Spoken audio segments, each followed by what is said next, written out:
So just for fun, I thought we could just try out a little animation with our bowling ball since we have it set up. Still in that UV editing window setup. So I want to go back over to my layout setup. Okay, and that means now I have to go ahead and reposition myself so that I am able to see the end of the lane the way I was planning on. Okay, so that looks pretty close. All right. The ball is down where I left it, and I'm going to set a keyframe there. I'm going to do auto keyframes so that I don't have to insert every single one. So I'm going to click on that button right there, and I'll slide this over to frame number 1, and I just need to move this a little tiny bit. So I'll hit G and Y and just drop it there. Then you'll notice that that automatically inserted a keyframe since I have auto selected right here. And I'm just going to move it over to about maybe 45. I want it to take kind of a little while to roll off, but I'm just going to hit G and Y and whoa, did I hit Y? There it goes. And I'll move it over here, and that sets my next keyframe. So I'm going to move my playhead back over here, and with my ball selected, I need to make that a rigid body. Right now, you'll notice that it just goes right through the pins and doesn't do anything, and I can move it through the floor and everything. So let's turn these into rigid bodies. So with the bowling ball selected, and let me go ahead and run through that PowerPoint with you really quick. So, all right, so to add the physics properties to the pins, you'll go rigid body, and then type and the active, and this is going to be in the physics properties panel, and I'll show you that in just a second. Then under the collisions drop down, you'll do shape, mesh. So the pins are going to be active. They're the ones that are going to be getting hit by the ball and responding, okay? And then the sensitivity margin on the pins, I don't know if we necessarily need to change that, but we'll find out if we need to. You'll select all of the pins, hide the lane in the ball so that you don't have to worry about selecting them, and then you'll hit F3, and you're going to be copying the rigid body settings that you apply to one of the pins to all of the pins that you've selected. It'll make sense in a second. I know when I go through these PowerPoints, they're not very helpful, but you can refer back to them. Add physics properties to the bowling ball. So that's what we're doing right now. You're going to give it a rigid body type passive. So it's passive. It's not going to be responding to the pins hitting it. And then under collisions, it's also going to be a mesh. And I don't know if it's necessary to set the sensitivity of the bowling ball, but you could set it to 0. And then under settings on animated, I'm pretty sure the bowling ball is not going to be animated, but we'll try it both ways and see. And then whoops, looks like I just forgot to delete some things here. So then for the lane, we're going to do passive as well. It's not going to be responding to the ball on it or the pins on it. And then it's also a mesh. Okay, so let's go and take a look at what that actually means. So when you're looking through here, you can find the physics properties here. It's like a little dot with a little kind of a partial circle around it. And you can see the option for rigid body there. So make sure your bowling ball is selected and click rigid body. And on the PowerPoint, it looks like for the bowling ball, we decided that was going to be passive with a mesh. So, and it's going to be animated. So passive, okay, under rigid body, and under settings, it's going to be animated. We are animating the ball, right, to go through the pins. And then under collisions, we'll set the shape to mesh. So those are the 3 basic things that you need to check off here for the bowling ball. And then for your bowling alley, it's going to be similar. So select your alley, click on rigid body. It's going to be passive though. It's not going to be active, and it's not going to be animated, but it is a mesh. Okay, so go ahead and set that up. And now I'm going to hide the lane, and I don't need to hide the bowling ball because it's not really in my way, but I will select the 1 pin at the very front, and I'm going to apply rigid body to that pin. And I'm looking at the PowerPoint right now. It says the pins are active, okay? and that we definitely want dynamic checked off here, and then mesh. I believe that's how we want it.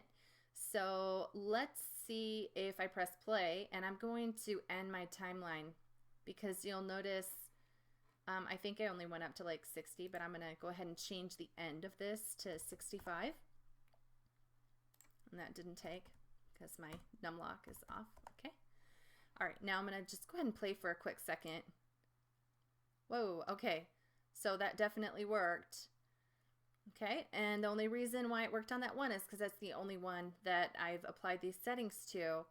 Now, what you'll notice is that that pin is like vibrating. It's bouncing all over the place, okay? So remember when I said the sensitivity to set that to 0, we need to do that to make that so that it's not bouncing all over, okay? So with that pin selected, I'm just gonna come down a little further and you'll notice there's sensitivity. Click on that, drop down, and just change that to 0. And then when we press play, okay, well, we might have to, okay, is that the pin? Just make sure that's the pin. Yeah, that's the pin. So we might need to change the sensitivity on the bowling lane as well. So I'm going to make the lane visible, select it, and scroll down and change the sensitivity of the lane as well to 0. And let's see if that helps. Okay, that pin is not bouncing all around now. The bowling ball's not hitting it either. It's going right by it. Okay, so let's go ahead and pause the animation for a second. I'm going to hide the lane again. And we have this one selected and made all of those changes to it. Changed the sensitivity. It's set to dynamic. It's active and it's a mesh. Okay, so now I'm just going to box select all of the pins, which is the reason why I got rid of the floor, so the floor wouldn't get selected. And this is where you're going to hit your F3 button that's at the top of your keyboard, F3. And type in rigid. And once you type in rigid, you're going to see the option down here for copy rigid body settings. That means it's going to copy the settings that you had on that first pin to the rest of them. So click there. And now you'll notice if I just individually click on one of these pins, there it is, active, dynamic, mesh with a sensitivity of 0, okay? So now I can go ahead and make my lane visible and press play on my animation, and boom. Pretty uneventful, wouldn't you say? So how am I going to get it so it's hitting more of those pins? And I am thinking if I go to 7 top view and I make it so that the pins are placed a little closer together, that maybe I can create more of a ruckus. So I'm just going to grab G and X and slide this over a little bit, and maybe G and Y and bring it back a little bit. I know the last time we were trying to align it with the grid, but maybe I'm just going to do it by eyeball. So GX, slide it over just a touch, GY, bring it back. And I'm going to do that with all of these. So I can just probably grab this next row here and GY, bring them back, and GX. Okay, so obviously my bowling alley lane is a lot wider than it needs to be. I'm going to click on that and hit GY and move it up here a little bit. And then I'm going to hit S and X and see if I can narrow my lane a touch. Okay, and scroll back and take a look at that. Let's go ahead and try my animation now and see how it looks. Hey, that's a little better. So maybe if I was coming at an angle, I could hit some more of those. On this second keyframe right here, I'm going to delete that and I'll move my ball up here, and maybe I'm going to hit GY. Actually, I could do G Shift Z and I can move it wherever I want. So I'm going to have it go through that way. And I'm going to hit I to insert the location, rotation, scale keyframe since I didn't have auto keyframe set up. And press play. Oh, I almost got a strike. That's awesome. Okay, beautiful. So another thing that you can do with this is you can change your world just a little bit if you want to. So I think this is the world setting over here. And you can go into your rendered view and change your, let's try to change the background color. Yeah, you could change your background color. You could make it black if you wanted to, just to create some contrast. Looks pretty cool. You can also make it so that you're not seeing your grid line. Is it this one? Here it is. Okay. So it's this drop down right here. It has viewport overlays. So you can actually get rid of the floor or get it back if you don't want to see it. You can get rid of the x-axis that you're seeing, and you can get rid of the y-axis.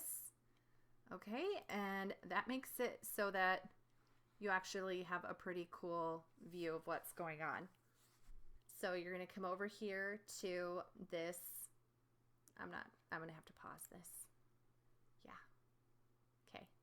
Not view layer properties. Output properties is the one that you want.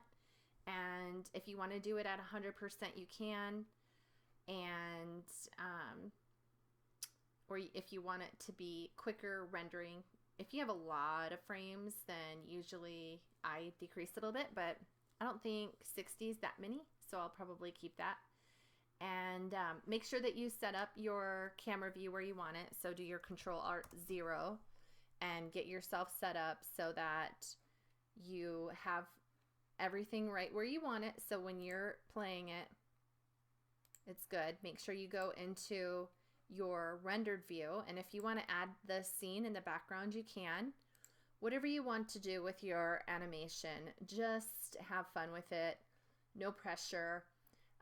You'll go down here where it says ping. Oh, actually here where it says temporary. You don't want to save it to your temporary file. You want to go into your bowling alley scene, right? And you want to save it there. So right now it's being saved in that folder, and you need to give it a name at the bottom. So you're going to give it your first and last name, and you can call it bowling animation final, and click accept. That's just telling you where it's going to save that file, so you'll know where to find it. And it's not a ping. A ping is an image file.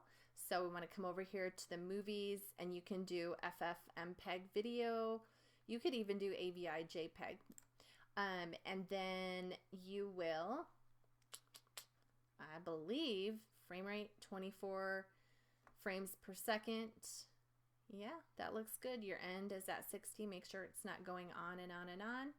And come up here. You can render your animation. Ding.